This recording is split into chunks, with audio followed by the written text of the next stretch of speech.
Hi viewers, welcome to our channel. ప్రస్తుతం మనతో పాటు సీనియర్ జర్నలిస్ట్ దాము బాలా సార్ వారితో మాట్లాడదాం.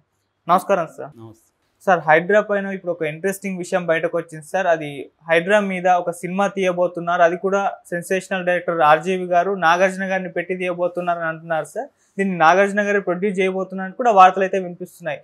సో హైడ్రా అనేది మన నాగార్జున గారు ఎన్కన్వెన్షన్ కూల్చివేసిన నేపథ్యంలో ఈ సినిమా రావడం అనేది మీరు ఏ విధంగా చూస్తారు? నిజంగా వస్తుందంటారా? మరి ఆర్జీవి గారు తీసే అవకాశం ఉందంటారా? మీరు ఏం చెప్తారు సార్ దీనికి? నాకు తెలిసిన సమాచారం మేరకు హైడ్రా బ్రాకెట్లో మా హైడ్రామా అని పెట్టి హైడ్రా పెట్టి బ్రాకెట్లో మా పెట్టి హైడ్రామా అని వచ్చే విధంగా రామ్ గోపాల్ వర్మ బ్యానర్ పేరుతో టైటిల్ రిజిస్ట్రేషన్కి నిన్న అప్లై చేశారని చెప్తున్నారు. ఇది ఎంత నిజం కన్ఫర్మ్ అనేది తెలీదు.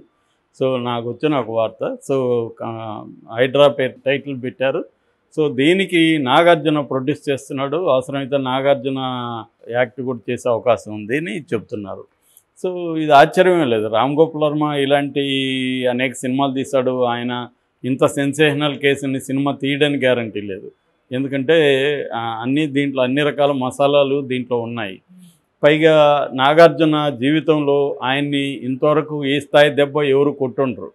ఎందుకంటే ఎన్టీఆర్కి నాగేశ్వరరావు గొడవలు వచ్చినప్పుడు కూడా ఎన్టీఆర్ కూడా అన్నపూర్ణ జోలికి వెళ్ళలేదు. సో ఎందుకంటే వాళ్ళ లీజుకి ఇచ్చింది, అది లీజుని మళ్ళీ కంటిన్యూ చేయాలి. అవన్నీ అప్పట్లో ఎన్టీఆర్తో కూడా నాగేశ్వరరావు గొడవలు వచ్చాయి. నాగేశ్వరరావు కూడా ఇంటర్వ్యూలో ఓపెన్గానే చెప్పాడు, మన రాధాకృష్ణన్తో ఓపెన్ హార్ట్ విత్ ఆర్కేలో. సో అప్పుడు కూడా వాళ్ళ అన్నపూర్ణ జోలికి వెళ్ళలేదు. ఎందుకంటే అసలు ఫస్ట్ హైదరాబాద్కి చెన్నారెడ్డి పీరియడ్లో షిఫ్ట్కి మన చెన్నై నుంచి పిలిచినప్పుడు ఫస్ట్ వచ్చింది నాగేశ్వరరావు ఇక్కడికి. కాబట్టి అక్కడి నుంచి వాళ్ళ ఫ్యామిలీ వాళ్ళ సినిమాకి చాలా ఉపయోగపడ్డారు. వాళ్ళకు కూడా రాజకీయంగా వాళ్ళ ఇండస్ట్రీ అక్కడ పెట్టడం, అప్పుడు కష్టాలు పడి ఆ రాళ్ళు రప్పలంతా చేసి అప్పట్లో దాని వాల్యూ ఏం లేదు. డెవలప్ అయినాక దాని వాల్యూ ఇప్పుడు పెరిగింది. 90స్లో అక్కడ ఏమున్నాయి, అంత రాళ్ళు రొప్పలే ఉన్నాయి, అవన్నీ చేశారు. ఇటు రామనాయుడు కానీ ఇవన్నీ అట్లాగే డెవలప్ అయింది. ఇప్పుడు ఆ ఏరియా డెవలప్ అయింది కాబట్టి వాళ్ళ ఆస్తులు వేల కోట్లు అయిపోయినాయి. అక్కడ అన్నపూర్ణ 7 acres కానీ ఇవన్నీ కూడా. సో ఈ కాంటెక్స్ట్లో ఏంటంటే నాగార్జునని ఎవరు ఈ స్థాయిలో దెబ్బ కొట్టలేదు. అంతకుముందు ఏ ప్రభుత్వం కూడా, అంతకుముందున్న కాంగ్రెస్ ప్రభుత్వం కావచ్చు, తెలుగుదేశం ప్రభుత్వం కావచ్చు, ఈవెన్ బీఆర్ఎస్ కావచ్చు, ఎవరు కూడా టచ్ చేయలేదు. అది అక్రమంగా జరిగిందా ఏంది అనేది పక్కన పెడితే నాగార్జున్ని టచ్ చేయలేదు. సో ఇప్పుడు నాగార్జున్ని టచ్ చేశారు. సో నాగార్జునకున్న కోపం ఏంటంటే ఇప్పుడు వందల మంది ఇలాగ చెరువులను ఆక్యుపై చేసుకున్నారు. అన్ని పార్టీలలో ఉన్నారు. కాంగ్రెస్లో ఉన్నారు, బీఆర్ఎస్లో ఉన్నారు, తర్వాత ఓవైసీ ఫ్యామిలీ ఉంది. అందరూ ఉన్నప్పుడు నన్ను మాత్రమే టార్గెట్ చేసి ఎందుకు చేశారు అనేది నాగార్జునకున్న బాధ కావచ్చు, కోపం కావచ్చు, అది ఆల్రెడీ ఎక్స్ప్రెస్ చేశాడు. అందుకని ఇప్పుడు నాగార్జున ఆర్జీవి ఎంత ఫ్రెండ్స్ మనకు తెలుసు. శివ దగ్గర నుంచి వాళ్ళ స్నేహం ఉంది. కాబట్టి ఇప్పుడు నాగార్జున ఆర్జీవిని అడిగినట్టుగా తెలుస్తుంది, అన్నపూర్ణ తరపున ప్రొడ్యూస్ చేద్దామని. దీని మీద ఈ యాంగిల్స్, అసలు రేవంత్ రెడ్డి స్ట్రాటజీ ఏంటి, ఎందుకు రేవంత్ రెడ్డి హైడ్రా పెట్టాడు, నిజంగానే అతనికి చెరువులను విముక్తి చేసే ఉద్దేశమా, లేకపోతే అతనికి ఒక హిడెన్ అజెండా ఉందా, ఇవన్నీ డిస్కస్ చేయాలి అని ఆర్జీవికి చెప్పాడు. ఆర్జీవి అయితే వేగంగా ఈ వేడిగా ఉన్నప్పుడే ఇప్పుడే సినిమా బయటకు వస్తే ప్రజలకి తన వాయిస్ తెలుస్తుంది, అట్లాగే తనకు అన్ని అనుమతులు ఉన్నాయా కూడా ఎందుకు కూల్చారు, ఈ విషయాలన్నీ కూడా డిస్కస్ చేయాలి అనేది ప్లాన్ చేస్తున్నట్టుగా చెప్తున్నాను. ఈయనైతే ఆర్జీవి అయితే దీన్ని 10-20 రోజుల్లో కూడా సినిమా తీసేయగలుగుతాడు. చాలా వేగంగా తీసేసి రిలీజ్ చేయొచ్చు అన్న యాంగిల్ కనబడుతుందని చెప్తున్నారు. కాకపోతే ఏంటంటే ఇక్కడ మళ్ళీ ఆర్జీవి ఇట్లా రేవంత్ రెడ్డికి కూడా ఫ్రెండ్. మొన్న మధ్య కూడా రేవంత్ రెడ్డి ఎక్కడో కాంటెక్స్లో ప్రభాస్ని గురించి, ఆర్జీవిని గురించి కూడా మాట్లాడాడు. రాజుల క్షత్రియ కులంలో టాప్లోకి వెళ్ళారు వీళ్ళని. సో అలాగా మరి రేవంత్ రెడ్డికి యాంటీగా ఆర్జీవి సినిమా తీస్తాడా అనేది కూడా ఒక డౌట్ అయితే ఉంది. ఎందుకంటే ఆయన రేవంత్ రెడ్డి కూడా ఫ్రెండ్ కాబట్టి, ఇటు నాగార్జున కూడా ఫ్రెండ్ కాబట్టి ఈ సినిమా ఎలా ఉంటుంది, రేవంత్ రెడ్డికి యాంటీగా ఉంటుందా, లేకపోతే రేవంత్ రెడ్డిని కూడా కొన్ని శక్తులు కంట్రోల్ చేశాయి, రేవంత్ రెడ్డి ఆ శక్తుల వల్లే ఇది కూలగొట్టాల్సి వచ్చింది అనే యాంగిల్ తీసుకుంటారా అనేది కూడా చూడాలి. ఎందుకంటే ఇప్పుడు రేవంత్ రెడ్డి మీద కూడా తీవ్రమైన ప్రెజర్ పెరిగింది. ఇటు బీజేపీ వాళ్ళేమో రెండుగా చీలిపోయారు. రాజా సింగ్ తర్వాత రఘునందన్ రావు లాంటి వాళ్ళేమో రేవంత్ రెడ్డిని సపోర్ట్ చేస్తూ ఓవైసీ వాళ్ళ బిల్డింగ్లు కూలగొట్టమని సవాల్ చేస్తున్నారు. ఇటువైపు ఈటెల రాజేందర్ లాంటి వాళ్ళేమో రేవంత్ రెడ్డిని తీవ్రంగా విమర్శిస్తూ పేదలు అనేక మంది ఆక్యుపై చేసుకున్నారు, ఆలవాల చెరువు అంతా కూడా పేదలు చేసుకున్నారు, వాళ్ళని మీరు నిర్వాసితులను చేస్తారా అని విమర్శిస్తున్నారు. బీఆర్ఎస్ఎల్లో ఏమో కాంగ్రెస్ వాళ్ళు చాలా ఉన్నాయి కదా, దమ్ముంటే వాటిని కూల్చి మళ్ళీ మాధవులకి రండి అని వాళ్ళు అంటున్నారు.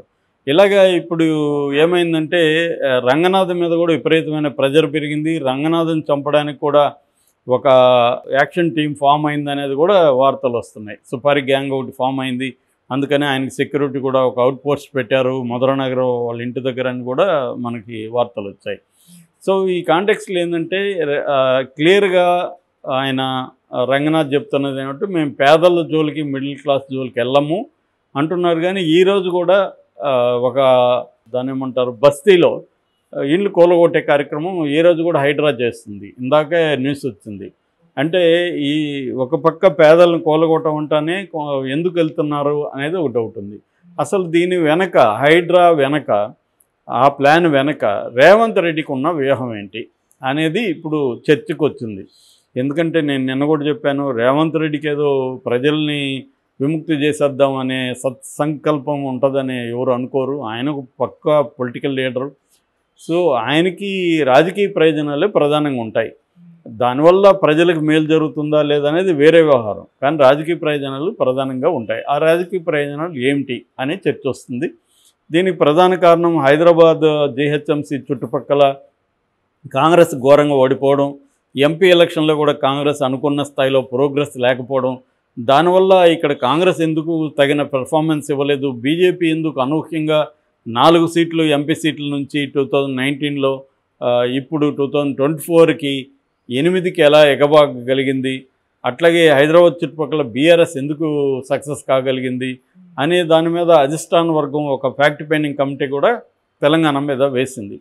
సో ఈ నేపథ్యంలో ఇప్పుడు రేవంత్ రెడ్డి కొన్ని స్ట్రాటజీలని ప్లాన్ చేస్తున్నాడు. ఒకటి, హైదరాబాదులో వరదలు లేకపోతే చిన్న వానబడిన గందరగోళం అయిపోతుంది, ప్రజలు ఇబ్బందులు పడుతున్నారు కాబట్టి హైదరాబాదుని మనం సేవియర్ లాగా చూపించితే జనాల్లో మనకి ఇది పెరుగుతుంది అనేది రేవంత్ రెడ్డికి ఉన్న అండర్స్టాండింగ్.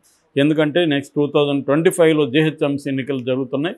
ఈ ఎన్నికల్లో తాము పట్టు సాధించకపోతే నెక్స్ట్ వచ్చే ఎన్నికలకి ఇబ్బంది అవుతుంది.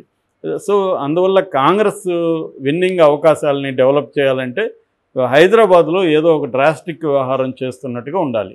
అందులో ఒకటి ఏం చేశాడు, ఫ్యూచర్ సిటీ అనేది అనౌన్స్ చేశాడు. హైదరాబాద్ని 4వ సిటీ అంటే సికింద్రాబాదు, హైదరాబాదు, సైబరాబాదు ఇప్పుడు ఫ్యూచర్ సిటీ అనేది నేను డెవలప్ చేస్తున్నాను అన్నాడు. విదేశాలకు అమెరికాకి, సౌత్ కొరియాకి వెళ్ళాడు, అక్కడ 31,000 పెట్టుబడులు వస్తున్నాయని చెప్పాడు.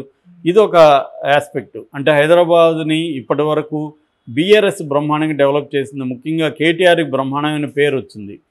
దాన్ని తుడిచిపెట్టడానికి రేవంత్ రెడ్డి అభివృద్ధిలో నేను కేటీఆర్ని బీఆర్ఎస్ని ముంచిపోతాను అని చెప్పడానికి ఒక రెవల్యూషనరీ స్టెప్ తీసుకున్నానని చెప్పడానికి ఆయన ఒకటి సిద్ధం చేశాడు ప్రణాళిక. కానీ అది సరిపోనప్పుడు ఇంకొక డ్రాస్టిక్ చర్య తీసుకోవాలి. దానికోసమే హైడ్రా అనేది ప్లాన్ చేసి ఈ అక్రమ చెరువుల దీన్ని నేను కాపాడుతాననేది బయలుదేరాడు. దీనివల్ల నిజంగానే రేవంత్ రెడ్డికి మంచి పేరు వచ్చింది. మిడిల్ క్లాస్ వాళ్ళు దీన్ని సపోర్ట్ చేస్తూ రావడం, 100 పిటిషన్లు వస్తున్నాయి. ఇప్పుడు ఏమైందంటే ఒక ప్రాబ్లం రేవంత్ రెడ్డికి స్టార్ట్ అయింది. అదేంటంటే ఓవైసీ వాళ్ళది ప్రధానంగా రంగంలోకి వచ్చింది. అన్ని పార్టీలు కూడా ఓవైసీ గురించి చెప్తున్నారు, ప్రజలు కూడా ఓవైసీ వాళ్ళ మీద చేస్తున్నారు. రేవంత్ రెడ్డి ఓవైసీ వాళ్ళ మీద కూడా వెళ్తున్నాడు. ఆల్రెడీ ఒక ఎమ్మెల్యే సంబంధించిన ఓవైసీకి సంబంధించినవి కూడా చేశాడు. అట్లాగే నేను ఫెయిర్ అండ్ ఫ్రీగా ఉన్నానని చెప్పడానికి తన కాంగ్రెస్ పార్టీకి చెందిన దానం నాగేంద్ర కావచ్చు, పల్లం రాజు కావచ్చు, వాళ్ళకు కూడా అతను కూలగొట్టాడు. సో ఈ కాంటెక్స్ట్లో రేవంత్ రెడ్డికి ఇప్పటి వరకు అయితే మంచి పేరు వచ్చింది, కానీ మెల్లమెల్లగా అది ప్రాబ్లం అవుతుంది. ఇప్పుడు ఓవైసీ మీదకి వెళ్తే రేవంత్ రెడ్డికి నష్టమా లాభమా అనేది అందరూ చర్చ. కానీ రేవంత్ రెడ్డి వ్యూహం ఏంటంటే ఓవైసీ వాళ్ళకి కూడా మనం వెళ్ళడం వల్ల ఏమవుతుందంటే బీజేపీకి ఓట్ బ్యాంకు పెరుగుతూ ఉంది. అంటే బీఆర్ఎస్ ఓవైసీ ఒకటే అన్న ఫీలింగు ఉన్న హిందువులందరూ బీజేపీ వైపు ర్యాలీ అవుతున్నారు. దాన్ని మనం బ్రేక్ చేయాలంటే మనం ఓవైసీ మీద అటాక్ చేయగలిగితే మనకి బీజేపీకి వెళ్తున్న హిందువుల ఓట్లు మనకు వస్తాయి. అప్పుడు ఏమవుతుందంటే బీఆర్ఎస్ వర్సెస్ కాంగ్రెస్ అనేది ప్రధానంగా కనబడుతుంది. బీజేపీ తన ఓటు బ్యాంక్ అని చీల్చదు అనేది రేవంత్ రెడ్డికి ఉన్న స్ట్రాటజీ అని చెప్తున్నారు. దీనికి అనుకూలంగానే రాజాసింగ్ అదే మాట్లాడాడు. నీకు భయంగా ఉందేమో రేవంత్ రెడ్డి, నువ్వు ఓవైసీల మీదకి వెళ్ళు, మేము నీకు అండగా ఉంటాం, మా బీజేపీ నీకు అండగా ఉంటుంది, నేను నా కేడర్తో తీసుకుని వెంట వస్తాను, కోల్చుదాం రా అని పిలిపిస్తున్నాడు. అట్లాగే అభినందించాడు కూడా. సో అంటే క్లియర్గా రేవంత్ రెడ్డికి ఒక వ్యూహంతోనే వెళ్తున్నాడు. హైడ్రా వెనక ఒక వ్యూహం ఉంది. ఈ వ్యూహాలన్నింటినీ ఈ సినిమాలో ఆర్జీవి చర్చించబోతున్నాడు అని చెప్తున్నారు. ఇది ఎంతవరకు జరుగుతుంది అనేది మనం చూడాలి. Okay sir, thank you so much.